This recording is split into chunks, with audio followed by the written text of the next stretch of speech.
Messieurs, dames, bonjour, bonsoir et bienvenue dans cette petite vidéo dans laquelle j'avais envie de vous présenter une nouvelle édition de chez Hachette Collection. Dans le titre, dans la miniature, tout le monde sait de laquelle il s'agit. Nous allons parler de l'édition grand format Dragon Ball. Alors c'est une édition qui était déjà sortie il y a quelques années et Hachette Collection a décidé, après le succès de ces différentes éditions, que ce soit Fairy Tail ou encore Naruto que je vous ai déjà présenté sur cette chaîne. D'ailleurs Fairy Tail, je continue à la faire, j'ai actuellement 20 volumes et je suis censé recevoir la suite petit à petit, même si l'édition est déjà terminée depuis pas mal de mois. Ils ont décidé de ressortir cette édition Dragon Ball. J'ai les 3 premiers volumes, je suis censé recevoir à la fin du mois d'octobre et tous les mois au final de nouveaux volumes.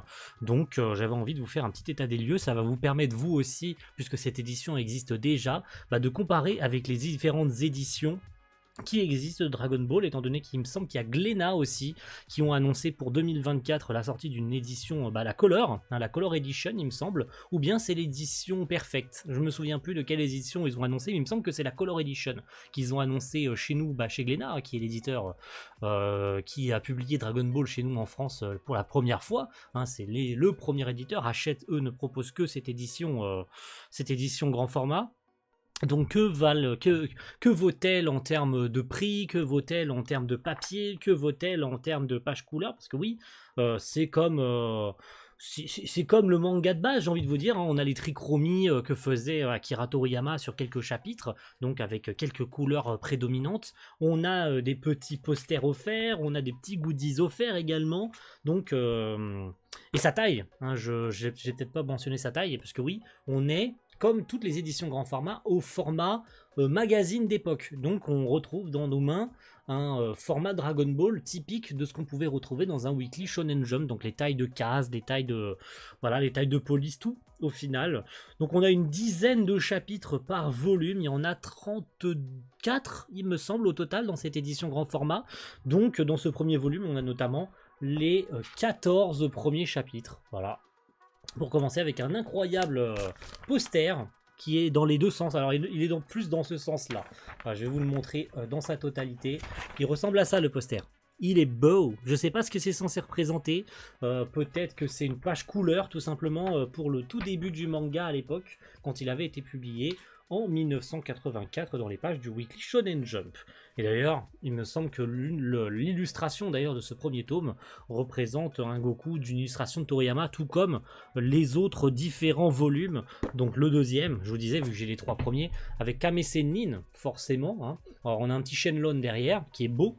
Et le troisième, c'est le tout premier Tenkaichi Budokai, puisqu'on voit Kulilin avec le Dogi, de la tortue. On voit Goku, Kulilin et Kame Sennin qui se rendent tout simplement au tournoi, au tout premier Tenkaichi Budokai. Alors le 21e, le 20 ou le 21e? Je crois que c'est le 20e.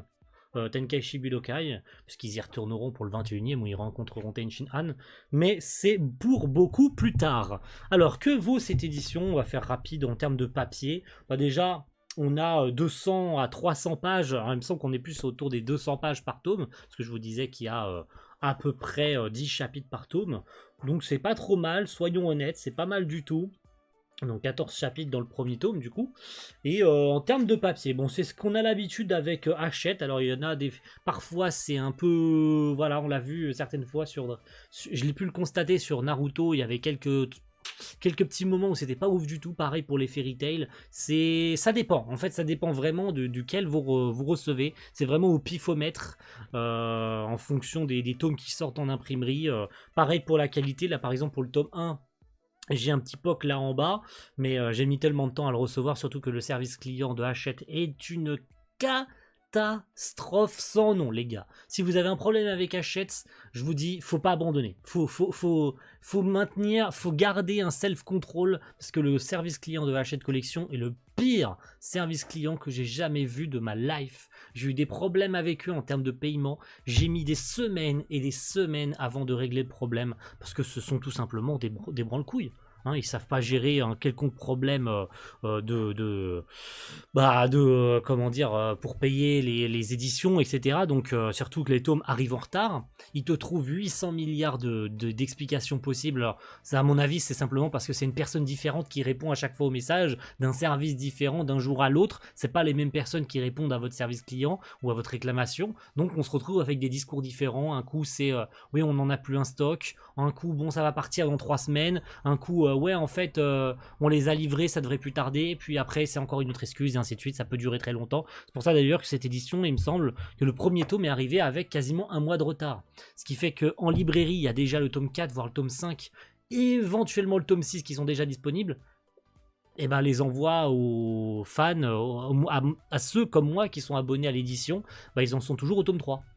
Donc oui, on est littéralement désavantagé par rapport aux librairies ou aux marchands de journaux qui sont envoyés bien plus tôt. On se fait douiller. On se fait littéralement douiller sur la marchandise. Je suis désolé, j'ai pas encore le tome 4, il doit être disponible depuis déjà 2 semaines dans les différents marchands de journaux. Pourquoi faire des abonnements où on en reçoit 2 par mois, si c'est pour être en retard sur les marchands de journaux? Je préfère encore l'acheter chez le marchand de journaux en fait. Ça sert à rien que j'ai une édition, enfin, que j'ai un abonnement, ça sert strictement à rien puisqu'on est pris pour des cons. Les abonnements devraient être priorisés sur l'envoi chez les marchands de journaux. Enfin, excusez-moi de... Voilà, je me prends peut-être la tête pour rien, mais bref, c'est pas... Voilà, c'était un petit coup de gueule parce que Hachette Collection, c'est juste de la grosse merde en termes de gestion.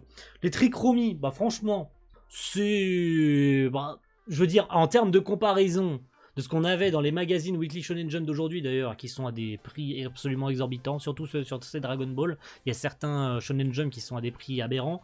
Les qualités de pages, on l'a toujours su, pour ceux qui possèdent des magazines comme moi, les magazines en général, c'est des pages de très mauvaise qualité.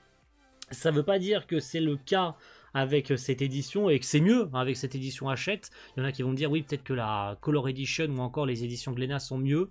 Je peux le comprendre. Maintenant, les trichromies sont quand même assez jolies. On retrouve les dominantes de couleurs de Toriyama. D'ailleurs, j'ai pas montré la bonne case puisqu'on voit... on voit Bulma soulever sa culotte, voilà. Enfin, soulever sa jupe, excusez-moi. Oula, j'ai failli partir en couille là. Mais on reconnaît bien les variantes de couleurs et les le peu de couleurs qu'avait Toriyama à une époque pour faire ses trichromies. Hein. C'est le but, littéralement, d'avoir la trichromie 3 couleurs dominantes. Donc voilà, sinon c'est sympa. Et puis, on va dire que ça fait le taf. Maintenant, est-ce qu'il vaut mieux attendre l'édition Color pour l'année prochaine chez Glénat? Bah, très honnêtement, c'est à votre envie. Est-ce que vous avez envie d'avoir cette édition au format Weekly Shonen Jump qui, on va pas se mytho, est quand même vachement jolie, ou bien vous souhaitez avoir les vraies éditions style format édition Tankobon au Japon ou format comme on a chez Glénat au final, format manga en mode A5 ou en G5. Donc petit format, à vous de choisir l'édition que vous souhaitez. Maintenant c'est pas mal, il y a des petits cadeaux qui sont offerts, notamment les Shikishi là, j'ai un porte-clés avec la Dragon Ball à 4 étoiles, la Shuchinshu, donc c'est pas trop mal, ouais, il y a des petits goodies à droite à gauche, il me semble qu'il y a un t-shirt, une casquette, etc.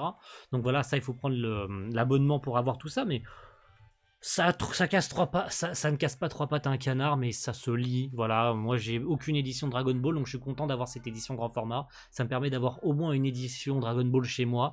Donc voilà, à vous de choisir. Si vous avez déjà une édition chez vous, chez Dragon Ball, c'est pas forcément nécessaire d'avoir toutes les éditions existantes. Maintenant, à vous de choisir. Voilà, c'était mon dernier mot. Merci à tous d'avoir suivi cette petite vidéo. On se retrouve très vite pour une prochaine. Ciao tout le monde.